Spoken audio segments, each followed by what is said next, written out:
and welcome back to my Citizen channel. Hope you're all staying safe and well, and welcome to Pepsi 11 for the upcoming match against Bournemouth, the old Cherries, at the Etihad on the 4th of November 2023. So this is match day 11, a 3 p.m. kickoff. It's not on telly anywhere, so if you go in, you'll get to see it. Otherwise, you might have to rely on a dodgy stream or two, mightn't you? But I'll be there. If you see me, come and say hello. It'd be great to see you. So we're going to have a look at that today.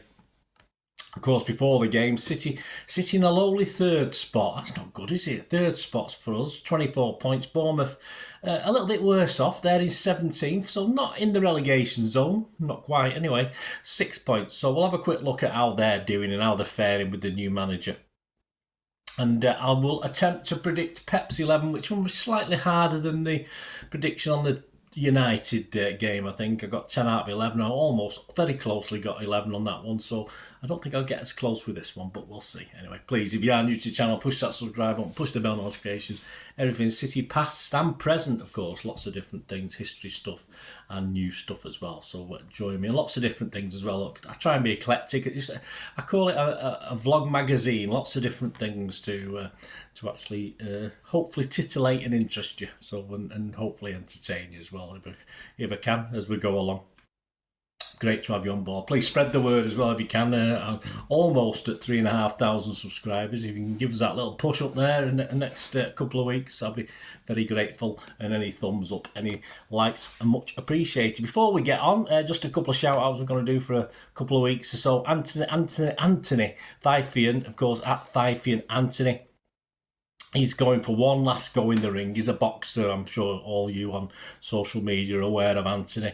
I wish him all his best for his final dance, because that's what he calls it for the future. So give him your support as you can. So this is his final time. He's going to jump into the ring. He fights at Bowlers Exhibition Centre on the 24th of November 2023. He says himself, "It's my final dance. It would mean the world to me to have as many of you there as possible. Raise the roof one last time. Be an emotional night for me. Thank you everyone that supported me through my journey." So tickets are available, some special ones, but you get it from a minimum of 45 quid, which I think is good value. So go and support Anthony, guys, or even if you only retweet his stuff on Twitter, etc. Give him your support. And on a totally different stage, of course, on the same night, so you can't go to both if you do want to go, we got our wonderful singer-songwriter Alex Spencer at Alex Spencer UK. He's been looking forward to this for a little while, so give him your support. And he's at the Manchester Deaf Institute on the 24th of November, the same night as Anthony's fighting. You can grab your tickets from https:/gigsandtours.com/tour/Alex one of those lines Spencer, Alex Spencer, and also at Gigs and Tours at Modern Sky UK and at 13 Artists. So you can get there, give him your support and give Anthony your support. Be much appreciated. Both big Blues, of course, otherwise I wouldn't be doing it. The United fans, I wouldn't be doing it, of course I wouldn't. Right, on to the football, back to the football. Bournemouth, yes, managed now by Andoni Iraola. He took over from O'Neill, of course, in June on a 2-year contract. And Andoni spent most of his playing career at Atletico Bilbao in Spain, and also made 7 appearances for Spain between 2008 and 2011. He's also played for the Basque team as well, of course. So perhaps that's why they got him, hoping a bit of the old Pep magic might have rubbed off on this guy. Only 41, he's only a young bloke. Managing wise, his first job was with AEK Larnaca, Cyprus team, of course. That lasted just 7 months. He was sacked after 2 months without a win on January 2019. Not the greatest start. He had 2 years at the Spanish second division club CD Mirandes. Took them to their second semi-final in 92 years, but they sadly didn't renew his contract, so they weren't very impressed. And then he joined another second-tier Spanish club, Rayo Vallecano, where he achieved promotion through the playoffs for him, and also took them to a Spanish Cup semi-final.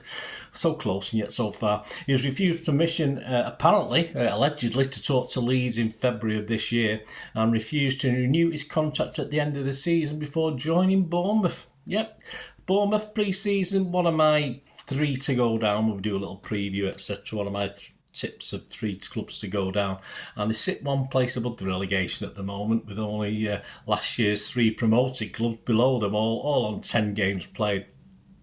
Last 4 game results on the 30th of September, a home defeat to Arsenal 4-0. They never really got into that one. 7th of October, they're away at Everton, and that was the start of Everton's revival, I think, wasn't it? They're also second best there at Goodison.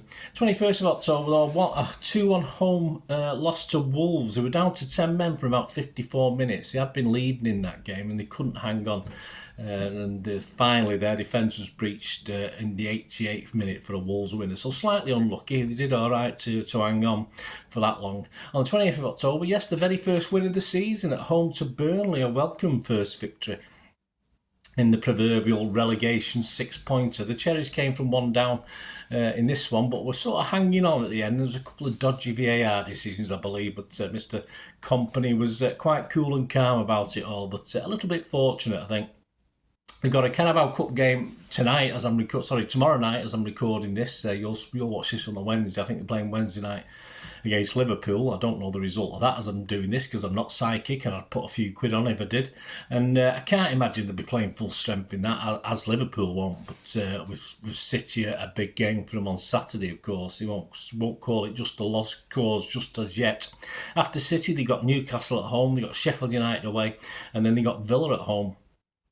Realistically, yeah, I mean, they might get 3 points from Sheffield United, but I think they might have to just settle for 1 from those next 3 games. So that'll lead them with just 7 points from 14 games. So it doesn't look overly good. And they're shipping over 2.1, so shipping over 2 goals a game.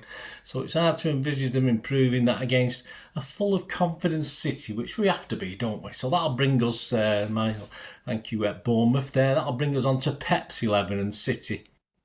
The squad against United: Ederson, Walker, Stones, Diaz, Gvardiol, Rodri, Bernardo, Foden, Grealish, Alvarez and Haaland. Subs were Ortega, Phillips, Aki, Kovacic, Doku, Gomez, Nunes, Bob and Lewis.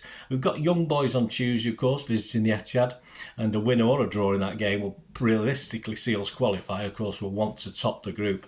So with a fit squad, Pep can possibly change up to 4 or 5 players for this Bournemouth game from the United line up without too much detriment. I think we've got the quality there to do that and still do a good job against Bournemouth. So who may get a game who was on the bench or was suspended? Obviously Akanji was suspended, wasn't he? He may start this, though it's feasible like last week he'll play against young boys and not in this one. Aki, the same possibly goes for him as well. Lewis will play in one of the next 2, possibly Bournemouth over young boys, I think, to get him back in league action rather than and give Kyle Walker a rest. Phillips must surely get his start at one of the next 2, but for me, not the Bournemouth game, so it would have to be young boys. But if rumours are true that he's on his way in January, then there's no real pressure for Pep to play him at all. He'll just keep him ticking over and fit. No need for risk him getting injured, etc. If we're going to get a few quid in January, so we might not see him. It's only a few weeks away now. Kovacic, Doku and Nunes all coming to the reckoning again for both games, but I doubt they'll play both. I think they might play one of those. Ortega, Bob and Gomez have got an outside chance, I think, but for young boys as well. Anyway, in the starting 11, our supposed strongest team against United, which I think it was, as I said, the only difference I had Aki in for Gvardiol. So anyone in that starting 11 not worth a spot, not earned a spot for after that United game, for the game against Bournemouth. Well, for me, Gvardiol took a little bit of time.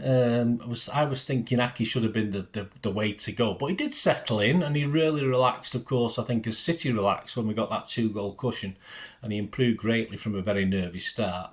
It sometimes seemed to pass Alvarez by again, but that's how he plays his game. He did some nice stuff, though, all the same, but I say, not quite in it as much as we perhaps hope he should be, or he goes unnoticed a lot of the time, I think. But apart from that, I thought they all did so well that Pep, he's not going to drop anyone based on that United game. He's going to have to rest people based on that United game.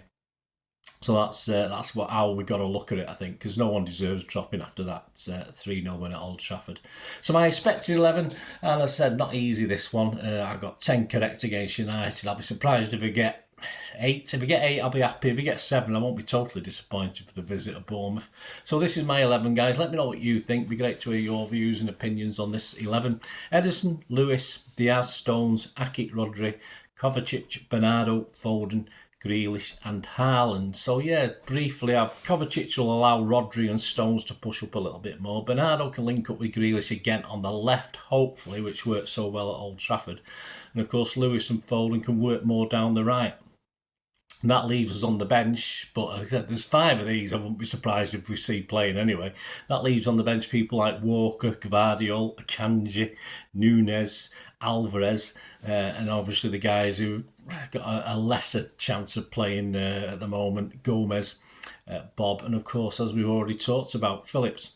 Let me know what you think, guys. Anyway, great to hear your opinions and thoughts, because that's all it is, isn't it? It's just everyone's opinion of what we're going to do. As I said, I'll be happy with 8 out of 11. The verdicts, yeah, Andy Morrison has predicted, as he does a little prediction for the City magazine, the online magazine. He obviously did this a few weeks ago. He said, Moz's verdicts, I don't want to be dismissive of Bournemouth, but their battles will come against the sides around them. He's quite right. They will do their homework, press up high and give it a good go, but we'll find a way through their press and they'll get caught out. I can't see anything other than a comfortable win. And Mozza is predicting City 4, Bournemouth 0. I'll take that, but I'll go for a little bit different, because I didn't know Andy's score, and I was thinking of a similar sort of scoreline myself, but on the basis that we find it very hard to keep clean sheets, what I'll do, I'll give them a goal. I'm going to go, but the same goal difference. I'm going to go City 5, Bournemouth 1. That's a familiar score, isn't it? But it wasn't Bournemouth, was it? Who was that? Bournemouth was 3-3. Wasn't it? A 6-goal thriller. So it will be a 6-goal thriller, but 5 for City and 1 for them. So there you go. So what the odds looking like, I'll give you the odds on those 2 scorelines in a minute. What the odds are looking like, these are all as at the 31st of October 2023. City remain 4-6 on.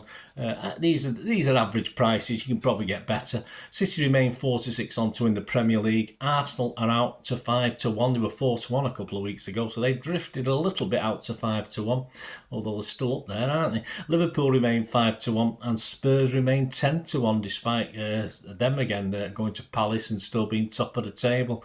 Brighton to be relegated, you get 7-4 against on that. Brighton to stay up, you get 1-2 on. So whichever way you think. Personally, as I said, I've got them down pre-season to be relegated, but I didn't think all 3 of the promoted clubs would be as bad as they are. And with Everton picking up now, yeah, I think they might find three worse than them. So I wouldn't be averse to 1-2 to stay up, but it's not a great price. The match odds themselves, very restrictive as you'd expect on City. 1-9 on. The draw is 9-1, and a Bournemouth victory is 22-1. So as a Bournemouth fan, why not put 50p on? It's worth it, isn't it? And the most popular scoreline is 3-0. You can get 11-2. That's the lowest odds you can get. So that's the most popular. That's followed by 2-0, which is 13-2 against. And the predicted odds, of course, Mazda was going 4-0. You can get 15-2 on that. That's the 3rd most popular. But my 5-1, you get a massive 20-1 on that. It's got to be worth 20p, hasn't it? Sure. Can you go 20p? I'm not too sure. A bit insulting, really, isn't it? Got to be worth 50p. Go 50p. 50p on a 5-1 at 20-1. So there you go, guys. I'll be back, of course, with the ratings and talking points show. A 3 o'clock kick-off fight. I usually get home about 6:30. So hopefully Saturday night, if my good lady's not asleep and I'll disturb her doing my little recording, but I'll try and get the ratings of Talking Point show out Saturday night. At worst, it'll be Sunday morning. And also on Sunday, I do plan to get my preview for the Young Boys game out as well. So that should be Sunday on 5th of November. Yes, lights up the sky with standard. Yeah, anyway, I shouldn't advertise, should they? Don't pay me. Anyway, so that's November bonfire night, of course. I shall get the Young Boys preview out on that date. And of course, as I say, please check out my little history vlogs and stuff I've been putting out there, like a Cole Palmer thing, the Franny Lee thing, of course. I've done something on Ian Scott, of course, with the kids of 86. So check out my massive videos, hell of a lot of videos there. There's some film ones, of course, as well, but if it's just the football, plenty to go at. So check those out. Great to hear from you guys. Let us know your thoughts. Let us know your opinions. As I know some of you do. Please, all the more the merrier. If you're new to commenting, don't worry about it. It's great to have you on board, and I try and answer where it needs an answer. If it's a question or a statement and it needs an answer, I will try and reply to all questions. Thanks for watching, guys. Until we meet again, the next one thing, don't I? Please stay safe, Blues. Come on, City. Bye for now.